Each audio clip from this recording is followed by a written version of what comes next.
गगनबावडा तालुक्यातील निवडे प्राथमिक आरोग्य केंद्राचा कारभार उपकेंद्राचे डॉक्टर आणि परिचारिकेंच्या आधारावर चालला आहे। या प्राथमिक आरोग्य केंद्रातील वैद्यकीय अधिकारी सतत गैरहजर राहत असल्यामुळे रुग्णांची मोठी गैरसोय होत आहे।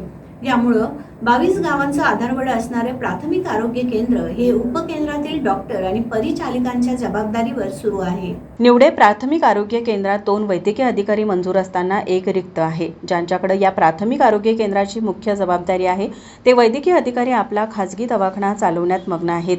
त्यामुळे हे प्राथमिक आरोग्य केंद्र वैद्यकीय अधिकाऱ्यांविना उपकेंद्राचे डॉक्टर परिचारिकांच्या भरवशावर चाललेलं आहे। या आरोग्य केंद्राच्या कारभाराविषयी नागरिकांमध्ये प्रचंड नाराजी आहे। आरोग्य केंद्रात वैद्यकीय अधिकाऱ्यांनी 24 तास सेवा बजावणं गरजेचं असतानाही या आरोग्य केंद्रात वैद्यकीय अधिकारी निवासास थांबत नसल्यामुळे रात्रीच्या वेळी येणाऱ्या रुग्णांची गैरसोय होत आहे। आपत्कालीन परिस्थितीत येणाऱ्या रुग्णांना आरोग्य केंद्रात वैद्यकीय अधिकारी उपस्थित राहत नसल्यामुळे कोल्हापूर येथील CPR रुग्णालयात पाठवलं जातं।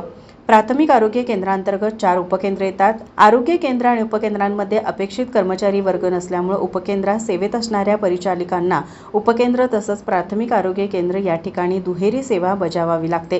निवडे प्राथमिक आरोग्य केंद्रात गर्भवती मातांना प्रसूतीसाठी दाखल करून घेणं आवश्यक असताना इथं दाखल होणाऱ्या गर्भवती मातांना एकतर CPR रुग्णालयाचा रस्ता दाखवला जातो, नाहीतर खासगी दवाखान्यात रवाना केलं जातं।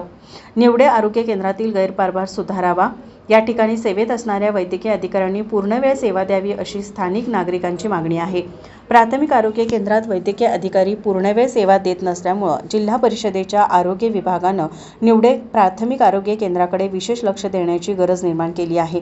अत्यावश्यक सेवा म्हणून निवडे आरोग्य केंद्रात दाखल असलेली 102 ही नवीन गाडी चालकाच्या सततच्या गैरहजेरीमुळे धूळ खात उभी असल्याची चर्चा नागरिकातून आहे। TV नेक्स्ट मराठीसाठी गगनबावड्याहून महादेव कांबळे।